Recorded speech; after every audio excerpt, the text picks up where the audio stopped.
Hello my dear friends, आप लोगों की बहुत ज़्यादा रिक्वेस्ट थी कि ma'am please proficiency in English का पेपर सॉल्व पेपर डालिए। सो आज मैं लेके आई हूँ DLED 2021 का प्रोफिशिएंसी इन इंग्लिश का सॉल्व पेपर। और मैम ने आपको वे भी बताया कि किस तरह से आपको ज़्यादा से ज़्यादा मार्क्स मिले, उसके लिए कॉपी किस तरह से लिखनी है। क्योंकि देखिए गूगल करके तो आंसर सब बता रहे हैं, पर कोई ये नहीं बता रहा है कि लिखना कैसे है ना। और बहुत छोटा छोटा नहीं लिखना है, थोड़ा डिटेल्ड में बताना है। और 2-3 कॉपी जो आपने बुक्स हैं उसको रीड करके और मर्ज करके आंसर लिखना है। तो चलिए हम स्टार्ट करते हैं, टाइम वेस्ट नहीं करते हैं। और फर्स्ट क्वेश्चन है, choose the correct option. Vocoid are also non edge, देखिए जो वोकॉइड होता है वो वॉवेल से रिलेटेड होता है, तो इसमें अभी डाउट है मैम को। Second, the number of consonant sound in English are 24. Now the animal in cage were dash to the jungle. So let out. There is dash water in the well. Much, because water क्या होता है, uncountable होता है, और uncountable जो होता है उसके लिए हम मच यूज करते हैं। She cut her finger dash a knife. हमेशा बाय आता है, पर यहाँ पे बाय एक्चुअल में दिया हुआ नहीं है, सो इसके लिए विथ यूज करेंगे हम। Write any 3 ways that you feel English help people in India. तो इसका आंसर मैम ने जो लिखा है, ये देखिए कितना क्रिएटिव वे में आपको आंसर लिखना है। थोड़ा सा कलरिंग वगैरह जो आपका होना चाहिए, जो अपनी हेडिंग है, जो मेन जहाँ पे आप थोड़ा सा जोड़ लगाना चाहते हैं वहाँ पे आपको अंडरलाइन करनी है, और इस तरह से आंसर लिखना, इस तरह से थोड़ी सी कलरिंग की है, तो ये आपके प्रेजेंटेशन को बेटर बनाएगा, और जो चेक करने वाला है वो आपसे इम्प्रेस हो जाएगा। ये देखिए इस तरह से जहाँ जहाँ पे, जैसे विंडो टू ईस्ट, ये मेरा मेन पॉइंट था, मेन पॉइंट में सबसे मेन यही चीज़ थी, तो ये लिखी है। एम्प्लॉयमेंट है ना। उसके बाद में आपका थर्ड क्वेश्चन जो है वो है, what are the 3 type of intonation in English.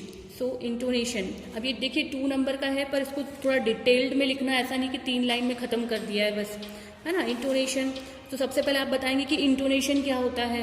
तो इंटोनेशन क्या होता है, मैम ने डेफिनेशन लिखी है। फिर इंटोनेशन के टाइप 3 पूछे हैं, पर falling tone, rising tone and rising falling tone and falling rising tone. Ma'am ने 4 को डिटेल्ड में बताया है विथ एग्जाम्पल, और इसको थोड़ा सा हाईलाइट भी किया है ताकि जो पढ़ने वाला है उसको समझ में आए कि हाँ ये दे रखे हैं।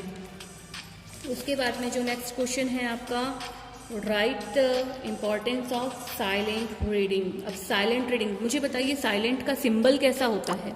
देखिए साइलेंट का सिंबल कुछ इस तरह से होता है ना। इसका मतलब है यहाँ पे आवाज़ नहीं करनी है, साइलेंट है।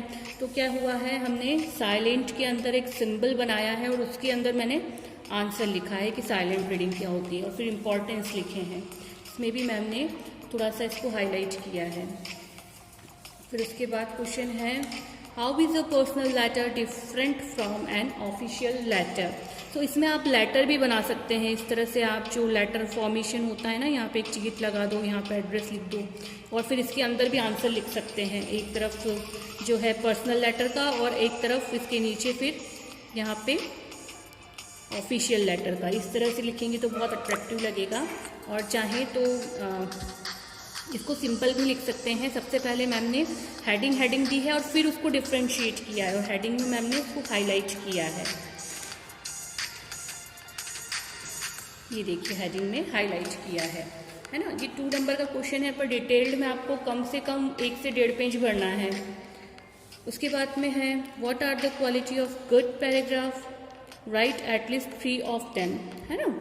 तो इसके लिए देखिए सबसे पहले इधर पैराग्राफ को अच्छे से क्लाउड में बनाया है। क्लाउड में मैम ने पैराग्राफ की डेफिनेशन लिख के बताई है। फिर उसके बाद में आपको जो मेन पॉइंट्स है उसको हाईलाइट किया है। 3 पूछे हैं तो 4 to 5 बता ही देना। फिर है, what is the question tag, give 1 example. Question tag में भी आप ये इस तरह का सिंबल बना के और इसके अंदर कुछ आंसर लिख सकते हैं। ये क्वेश्चन टैग का जो सिंबल होता है वो उस टाइप से, ये देखिए क्वेश्चन टैग है ना। और फिर है, ये बहुत ही अच्छे से प्रेजेंट किया है मैंने। स्कीमिंग और स्कैनिंग में जो डिफरेंस है, डिफरेंस के लिए मैम ने एक पूरी ऐसी बुक टाइप बनाई है। इसमें बुक में मैम ने बीच में इस तरह से भी बनाए हैं ताकि लगे कि हाँ ये खुली हुई बुक है। और स्कीमिंग और स्कैनिंग को एक तरफ लिखा है, ये इतना सा नहीं है, ये पूरा पेज का लिखा है मैम ने, ये देखिए, है ना। इस तरह से आपको अपना प्रेजेंटेशन जो है वो बहुत अच्छा होना चाहिए ताकि सामने वाला इतना अट्रैक्ट हो जाए, इतना उसको इम्प्रेस हो जाए कि हाँ भले से लिखा कुछ नहीं है पर आपकी कॉपी बहुत सुंदर दिखनी चाहिए, है ना। उसके बाद में जो आपका लास्ट क्वेश्चन है वो है ये वाला सॉल्व करके बताया है। और इसमें भी थोड़ी सी अच्छी सी इस तरह से हेडिंग जो है वो हेडिंग मैम ने हाईलाइट की है। ये देखिए इस तरह से हाईलाइट करना है आपको, जो मेन कीवर्ड्स हैं वो कीवर्ड्स पे अंडरलाइन करना है। ये देखिए, और ये 4 नंबर का क्वेश्चन है पर 1, 2 और लगभग 2.5 पेज भरे हैं, तो इतना तो लिखना ही है। बहुत कम छोटा न लिखें। ये देखिए इस तरह से अट्रैक्टिव वे में अपनी कॉपी को बनाएं। ओके, तो सारी कॉपी इस तरह से अट्रैक्टिव वे में करें। Bye bye, take care.